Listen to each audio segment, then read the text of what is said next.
जी अस्सलाम वालेकुम। मैं वो अवैस सलीम और मेरे साथ हैं मेरे दोस्त जुल्करनैन ताहिर लाहौर से। जुल्करनैन कवर करते हैं पीटीआई को। सो इस वक्त पंजाब के अंदर पीटीआई जो है वो बड़ी एक इंटरेस्टिंग सिचुएशन में है। एक तरफ गवर्नर साहब जो हैं वो तुले हुए हैं कि वो टफ टाइम देंगे हमजा शहबाज की हुकूमत को। दूसरी तरफ इमरान खान साहब जलसे पे जलसा कर रहे हैं और वो भी पंजाब को खास तौर पर टारगेट कर रहे हैं और उनका ख्याल है कि इस तरह अवामी दबाव बनाकर वो जल्दी इलेक्शन पर मजबूर कर सकते हैं एस्टैब्लिशमेंट को भी और हुकूमत को भी। तो इन तमाम चीज़ों पर थोड़ी थोड़ी बात करते हैं। जुल्करनैन, आपका शुक्रिया वक्त देने के लिए। जी जरा जी, थैंक यू फॉर ये हैविंग मी। बताएं ना। जी जी, ये बताएं कि जो सिचुएशन इस वक्त पंजाब में बनी हुई है, ऐसे लगता है कि एक सियासी बहरान भी है और एक एडमिनिस्ट्रेटिव बहरान भी है।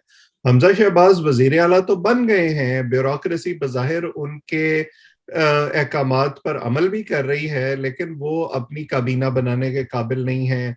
गवर्नर साहब अपनी सीट छोड़ने के लिए तैयार नहीं हैं।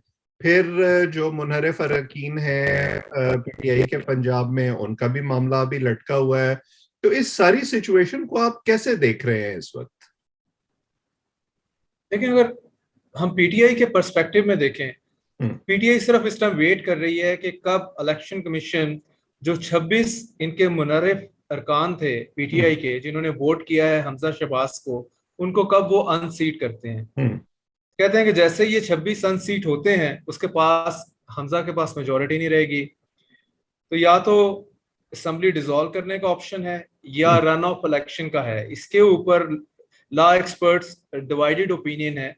तो कहते हैं रन ऑफ इलेक्शन में जो जिसके वोट ज्यादा हो गए, हम्म। तो उसमें तो जो चौधरी परवेज लाई साहब हैं, उनके वोट कम से कम 3 से 4 ज्यादा बनते हैं।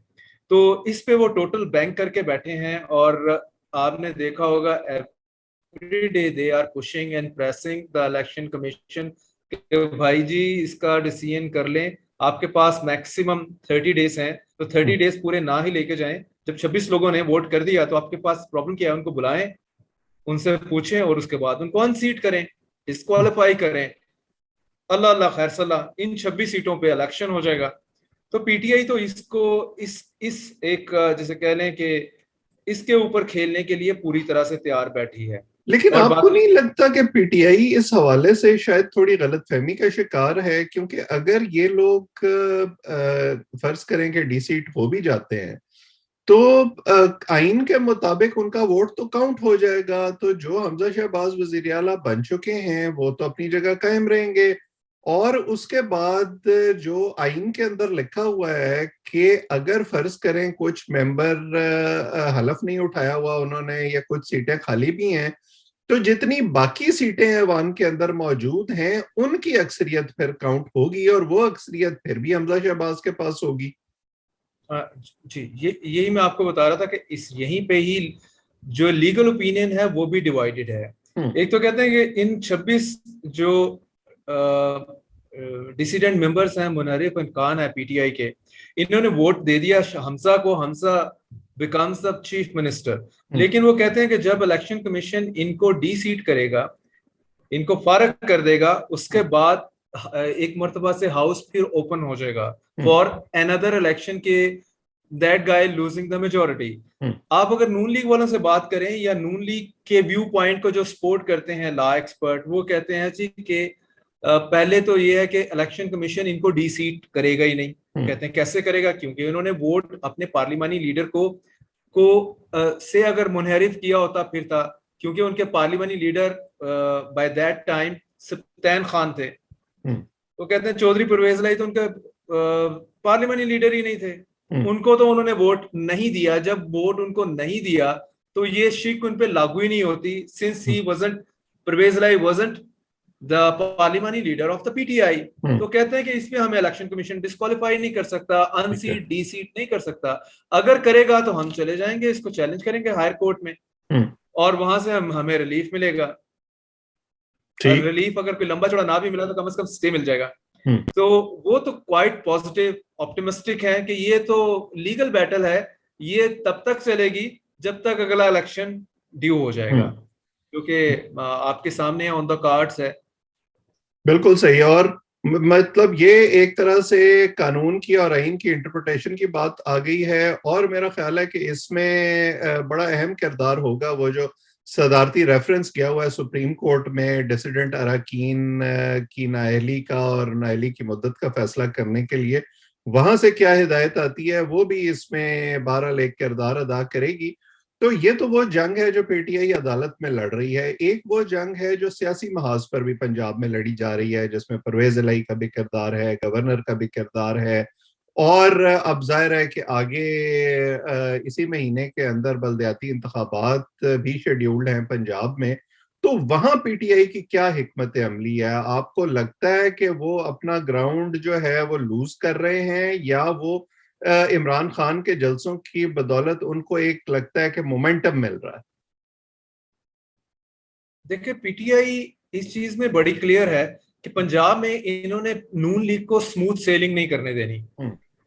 उस नो डाउट के वो कहते हैं कि हमजा शहबाज बन गया, लेकिन इसके हाथ पांव हमने बांध के रखे हैं। अभी उसके हाथ तो बंधे ही हुए हैं। आपके सामने है कि कैबिनेट की फॉर्मेशन नहीं हो पाई क्योंकि गवर्नर ने रिफ्यूज किया कि मैं इनका ओथ नहीं लूंगा। अभी गवर्नर को उन्होंने रिमूव कर दिया है। नया गवर्नर जो इन्होंने अपॉइंट किया है बलीगुर रहमान, अभी उसकी जिसे कह लें उसको भी, इसकी एंडोर्समेंट भी प्रेसिडेंट ने करनी है। At the end of the day अगर प्रेसिडेंट नहीं करता तो शायद वो ले आए, लेकिन इससे पहले इन्होंने थोड़ी सी गेम खेली कि जी कहा कि जी चौधरी परवेज इलाही बन जाते हैं जी बड़े आराम से केयर टेकर गवर्नर। उनका ख्याल था कि वो साहब बन जाएंगे और जैसे ही वो उधर चार्ज लेंगे तो इधर से अब डिप्टी स्पीकर स्पीकर बनेगा, और वो जो इनकी पेंडिंग है resolution of no confidence motion against speaker Elahi, तो वो उसको टेकअप कर लेंगे। टेकअप करके तो उनका पत्ता साफ करेंगे। तो इसलिए इन्होंने फौरी तौर पे जो बलीगुर रहमान साहब हैं नून लीग के फ्रॉम भावलपुर, उनको अपॉइंट नहीं किया। ये उसी तरह उसको अपॉइंट कर सकते थे जिस तरह से इन्होंने उमर सरफराज चीमा जो है उनको डी नोटिफाई किया एज गवर्नर। तो एक तो पीटीआई इसमें बहुत क्लियर है कि हमने इनको हर मौके के ऊपर, प्रेसिडेंट हमारे साथ है ऊपर, तो पंजाब में हम खुल खेलने नहीं देंगे। राइट, अगर आगे चल के गवर्नर भी आ जाता है तो आप देखिएगा कि इस तरह की ये जो लीगल बैटल है ये कोर्ट में चले जाएंगे। तो फ्री हैंड नून लीग को तो नहीं मिलने वाला पंजाब में। बहरहाल इसके आप ये कह लें कि at the hind side of it Hamza Shahbaz जो है वो अपॉइंटमेंट कर रहा है लाइक पुलिस की टॉप हिरार्की की, जहां जहां at the same time bureaucracy में भी सबसे मेन फोकस उसका यही है। और ये उसका फोकस नहीं है, ये basically the focus of the Sharifs है जो कि एंटीसिपेट कर रहे हैं कमिंग फोर्थ इलेक्शन को। आप हर जगह अपने बंदे लगाएं पंजाब में। तो इसको फोर्सटाल करना है या इस सारे प्रोसेस में रुकावट डालनी है, ये PTI as a whole party in Punjab कर रही है। बाकी जो आपका पॉलिटिकल फ्रंट है उसमें उन्होंने सारा कुछ इमरान खान साहब को छोड़ दिया है कि वो जलसे करें, मोबिलाइज करें, वर्कर्स को भी करें, पब्लिक को करें, और जितना भी प्रेशर जल्दी से जल्दी पुट करके डेट ले लें कि इलेक्शन कब होने जा रहा है। क्योंकि उनको लगता है जितना टाइम आगे जाएगा, जो अभी उनका पॉपुलैरिटी ग्राफ है जो सडनली ऊपर गया हुआ है, जो हमें वाइब्स आ रही हैं, तो शायद उसको मेंटेन करना मुश्किल होगा। तो ये है पंजाब का टोटल सीन राइट नाउ। तो इस सारी सिचुएशन में मुस्लिम लीग नून की स्ट्रेटेजी क्या है? नून के हामी जो हैं वो बार बार कहते हैं कि जी ये 2014 नहीं है, 2022 है, हमने बड़े सबक सीख लिए हैं, उतना आसान नहीं होगा पीटीआई के लिए। तो आपको लगता है कि वो भी जवाबी टफ टाइम देने के लिए अपनी कोई स्ट्रेटेजी बना रहे हैं? राइट, पीटीआई स्ट्रेटेजी बना रही, पीटीआई की बात मैं कर मुस्लिम लीग नून की हुकूमत की बात कर रहा हूँ। मुस्लिम जाहिर है लीग पंजाब में उनकी हुकूमत है, वो पीटीआई का तोड़ करने के लिए क्या कर रहे हैं ऐसे मौके पर? देखिए, इसमें भी पीएमएल नून दो तरह से सोचने का अंदाज है उनके लीडर्स का। एक का ख्याल यही है कि ये जो पॉपुलैरिटी ग्राफ है इसको कन्वर्ट करना वोट में ये मुश्किल होता है। पाकिस्तान में हमेशा से ये रहा है। 13 में वो कहते हैं इमरान की पॉपुलैरिटी जब वो गिरे भी थे, उससे जलसागाह से गिरे थे, जख्मी हुए थे, सिंपैथी वोट भी आया, लेकिन at the end of the day वो जो पॉपुलैरिटी थी वो मास लेवल पे वोट में कन्वर्ट नहीं हो पाई और वो 35-40 सीटें उनको मिली थी 13 के इलेक्शन में। तो उनका भी यही ख्याल है, एक वन जिसे कह लेंगे माइंड ऑफ द पीएमएल नून, कि जितनी भी पॉपुलैरिटी है हमें इससे घबराना नहीं चाहिए, और ये उसमें वोट में कन्वर्ट नहीं होगा, हम इजीली मैनेज कर लेंगे पंजाब में। जिस रवायती अंदाज से ये कॉन्स्टिट्यूंसी प्ले करती है नून लीग, तजर्बा है 30-35 साल का, स्पेशली देहात की पॉलिटिक्स तरह डिफरेंट है, इनके पास है, तो इनका ख्याल है कि हम आउटस्मार्ट कर लेंगे पीटीआई को, वहां मैनेज कर लेंगे, हम विन कर लेंगे। लेकिन एक जो, इसलिए हमें टेन्योर अभी पूरा करना चाहिए। बीच में जाहिर है आर्मी चीफ की अपॉइंटमेंट का भी जिक्र आ रहा है, नवंबर में ड्यू हो जाएगा, तो वो भी जो शहबाज शरीफ हैं वही करें, in consultation with the army chief as well, incumbent army chief. दूसरा इनका जो माइंड है वो सबको उठा के लेके गया हुआ है लंदन, इन द सेंस कि जो ये थोड़ा सा घबराए हैं, थोड़ा सा पैनिकी में हैं। इनका ये ख्याल है कि ये यू नेवर नो, जिस तरह से आगे इमरान इज गेटिंग पॉपुलैरिटी और गेनिंग द मोमेंटम, हमें जो है एंटी पॉपुलर, जो है एंटी पीपल डिसीजन करने पड़ेंगे। पेट्रोल जो है से कि 30 रुपीज 50 रुपीज हमें over the period of time बढ़ाना पड़ेगा। सिमिलरली उसका सारा इम्पैक्ट आएगा। आप डॉलर देख रहे हैं आज टच कर गया 190 इंटरबैंक में, और ओपन मार्केट में 192-93। और मजे की बात यह है कि ओपन मार्केट में उस तरह से मिल भी नहीं रहा। तो ये इनकी परेशानी है। यही परेशानी की वजह से ये जहाजों में इनका कोर ग्रुप जो है किचन कैबिनेट बैठी है और लंदन गई है, और नवाज शरीफ साहब से बैठ के वहां पे यही बैठक चल रही है कि अगर हम अक्टूबर में इलेक्शन कॉल कर लें, और जो इनके बकौल इमरान का गंद है वो हम ना उठाएं, वो वही पड़ा रहने दें, और जो केयर टेकर सेटअप आता है सारे anti people anti popular decision वो ले। पेट्रोल की कीमतें बढ़ानी है, बाकी बिजली की कीमतें बढ़ानी है, आईएमएफ जो कह रहा है उसके मुताबिक चलना है, ये सब कुछ करे केयर टेकर प्राइम मिनिस्टर आके, जिसको गालियां तो पढ़नी नहीं है, पढ़नी फिर भी ये नहीं दो पार्टीज में से, या पीटीआई को पढ़ेंगी या पीएमएल नून को पढ़ेंगी, या फॉर से कुछ पीपीपी इसमें हिस्सा डाल लेगा। लेकिन ये इनके लिए एक time right now a big challenge for PMLN, क्योंकि ये अभी इनकी सोलो फ्लाइट है जो लंदन गई है। अभी आप देख लें आसिफ जरदारी ने जो बयान दिया है कि मतलब भाई गवर्नमेंट मैंने बनाई है, सारी मेहनत मेरी लगी हुई है, और आप कह रहे हैं कि इलेक्शन बड़ी जल्दी देख लेते हैं। क्योंकि मरियम ने भी आज, मरियम नवाज ने अपने स्वाबी एड्रेस में कहा है कि हमें इसका गंद नहीं उठाना इमरान का, हमें इलेक्शन की तरफ जाना चाहिए। ख्वाजा आसिफ ने यही कहा है कि हमें नवंबर में इलेक्शन हो जाते हैं तो नेवर माइंड। इसाक डार ने इससे पहले थोड़ा सा फीलर फेंका था टू टेस्ट द वाटर्स कि जी अक्टूबर में अगर इलेक्शन हो जाए तो क्या कैसा रहेगा। तो ये सारी चीजें हैं। तो इनका प्रॉब्लम ये है कि जो आसिफ अली जरदारी है, मेरा ख्याल है कि बाकी कहेगा ठीक है, at the end of the day आपने करना है, कर लो इलेक्शन, सिंध नहीं मैं छोड़ने वाला, सिंध में टेन्योर पूरा करूंगा। तो ये चीजें मुश्किल होने वाली हैं इनके लिए। तो ये देखें, ये दो माइंड जो मैंने डिस्कस किए, इनमें से at the end of the day कौन सा प्रिवेल करता है। बिल्कुल सही। और एक अच्छा सियासतदान जो है वो हमेशा अपने ऑप्शंस खुले रखता है, वो मुख्तलिफ ट्रैक्स पर जो है वो अपनी स्ट्रैटेजी बनाता है। लेकिन एक जो डिसाइडिंग फैक्टर पाकिस्तान की सियासत में होता है वो होता है एस्टैब्लिशमेंट का, कि वो क्या सोच रहे हैं, और क्या वो भी जो इमरान खान साहब बार बार उनको पैगाम देते हैं कि आप अपनी गलती सुधारें, उसको सुधारने पर यकीन रखते हैं, या उनका ये ख्याल है कि जो तब्दीली आई है उसको अभी आगे चलना चाहिए। तो उधर से क्या खबरें मिल रही हैं आपको? बड़ी मजेदार खबरें हैं एस्टेब्लिशमेंट के एंड से, बहुत मजे की खबरें हैं। सबसे पहली तो ये है कि अगर going by the history of the establishment ने जिस गवर्नमेंट को निकाला है, जो उसके बाद गवर्नमेंट नहीं बनती है वो उस पार्टी की नहीं बनती। से कि अगर वो नून लीग को निकालते हैं तो आगे पीटीआई आती है, या उससे पहले पीपल्स पार्टी को निकाला तो पीएमएल नून आती है, पीएमएल नून को निकालेंगे तो पीटीआई आई है। तो आज अगर इमरान खान को निकाला है तो अगली गवर्नमेंट तो इमरान खान की नहीं है, अगर going by the history of the establishment अगर हम ये देखते हैं। लेकिन कह रहे हैं जी कि शायद पाकिस्तान की हिस्ट्री जरा चेंज होने जा रही है। जो इतना स्ट्रॉन्ग रिएक्शन है in the country and outside the country, outside the country जो एक्सपेक्टेट है, आप बैठे हैं, आप लोगों में जो इस टाइम गम और गुस्सा पाया जाता है जी एज ए होल, या आप कह लें कि मेजोरिटी का, तो कह रहे हैं कि और कह रहे हैं एस्टेब्लिशमेंट भी इस टाइम डिवाइडेड है।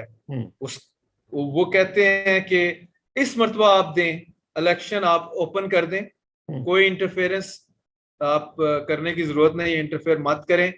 जो जीत के आता है उसे गवर्नमेंट बनाने दें। और सो मच सो, जो अब तो ओपन इतनी टॉक हो गई है कि नया आर्मी चीफ भी वही लगा है जो कि नवंबर में ड्यू है। शहबाज शरीफ का हक नहीं है बकौल पीटीआई के इमरान के कि ये साहब ने मेरा मैंडेट स्टील किया है थ्रू थ्रू नो कॉन्फिडेंस, तो इनका राइट नहीं है। तो ये अगर हो गया तो ये पाकिस्तान की 70 ईयर की या 75 ईयर की तारीख जरा थोड़ी बदलने जाएगी कि एस्टेब्लिशमेंट इंटरफेयर नहीं करेगी और ओपन छोड़ेंगे और उसमें कुछ भी हो सकता है। और मतलब बिल्कुल पता लगे कि 80 सीटें पीएमएल नून की हैं, 80 ही पीटीआई की हैं। डिसाइसिव फैक्टर आ गया हाथ में पीपल्स पार्टी के, कुछ आ गया आपकी तहरीक लबैक पाकिस्तान, कुछ आ गया JUIF। तो ये बड़ी मजे की कोई सिचुएशन शायद बन जाए at the end of the day. और ये भी वाइब्स आ रही हैं कि एस्टेब्लिशमेंट कहते हैं कि इस मरतबा जैसे वो बोलते हैं ना अंग्रेजी में, जो आप ज्यादा जानते हैं, अमेरिका में बैठे हुए हैं, कि लेट गो करो यार जरा, और इस मरतबा लेट गो, जरा इजी गोइंग करें। तो ये इस तरह की मेरा ये ख्याल है कि हमारी एस्टेब्लिशमेंट जो है ना वो स्टीयरिंग से हाथ बेशक उठा ले, लेकिन वो इसको सेल्फ ड्राइविंग कार कभी नहीं बनने देगी। जो जमहूरियत का प्रोसेस है पाकिस्तान में उसको वो सेकंड स्टेज है, न्यूट्रल होना भी बावजूद होता है और मदाखलत भी किसी ना किसी वजह से होती है। जी बिल्कुल दुरुस्त फरमाया। वो यही है कि एस्टेब्लिशमेंट फेज 1 में इलेक्शन को ओपन करने का इरादा रखती है दिस टाइम। मतलब जो इतना क्रिटिसिज्म आ रहा है और इवन इनका हाउस अपना भी डिवाइडेड है, यही रिपोर्ट्स आ रही हैं। तो इलेक्शन तो ओपन कर दिया, लेकिन इलेक्शन का अगला फेज है फॉर्मेशन ऑफ द गवर्नमेंट। जब वो स्टेज आएगी तो वो फिर हम शायद दोबारा से इनकी इंटरवेंशन देखें। और इस सारे सीन में फिर भी इमरान के चांसेस आज की डेट में जरा कम नजर आते हैं, अनलेस के ये जो हमें नजर आ रही है कि जो पॉपुलैरिटी वेव है ये बिल्कुल ऐसे ही है जिस तरह जो पॉलिटिकल पंडित इसको बयान कर रहे हैं, और ये वोट में ट्रांसफर होती है, कन्वर्ट होती है, जिसमें पीटीआई वाले तो इतने ज्यादा इसमें जिसे कह लें ओवरली चार्ज्ड हैं। वो कहते हैं जी हम तो सफाया फेर देंगे, स्पेशली इन पंजाब 2/3 ले जाएंगे सीधा सीधा। तो लेकिन very too early to say that. तो अभी $1 मिलियन क्वेश्चन कह लें या सिचुएशन कह लें, यही है टू बी और not to be. Election early call किया जाए या ना किया जाए। लंदन से देखते हैं अभी कमिंग डेज में खबर क्या आती है, इनका स्टांस क्या होता है कि हमने मतलब जिसे कह लें कि 2 नंबर स्टांस नहीं, कोई फेक न्यूज नहीं, द जेन्युइन न्यूज कि भाई आप इलेक्शन करवाने जा रहे हैं early mean of this year, अक्टूबर नवंबर में करवा रहे हैं या आप टेन्योर पूरा कर रहे हैं। एक पोजीशन बता दें, या यही कहेंगे कि जिसे कहते हैं कि मूवमेंट टू मूवमेंट खेलेंगे कि जी 2 महीने के बाद देखते हैं कहाँ इकोनॉमी जाती है तो उसके बाद डिसाइड करेंगे। तो इनको मेरा ख्याल है कि ये चीज क्लियर करने की जरूरत होगी एटलीस्ट इस लंदन मीटिंग के बाद। बिल्कुल सही। इस वक्त की सिचुएशन जैसे आपने कहा वो यही है कि चीजें जो हैं वो खासी अनसर्टेन है और तमाम जो फरीक हैं वो सोच रहे हैं कि ये यहाँ से आगे मूव क्या होना चाहिए और उसका फायदा ज्यादा होगा और नुकसान क्या होगा। बहरहाल इस पर हम गुफ्तगू का सिलसिला भी जारी रखेंगे, आपके सामने भी लाते रहेंगे। जो लोग हमें देख रहे हैं वो हमारे चैनल को सब्सक्राइब करें ताकि ये गुफ्तगू आइंदा भी आप तक पहुंचती रहे। आज इतना ही, आप सबका बहुत बहुत शुक्रिया।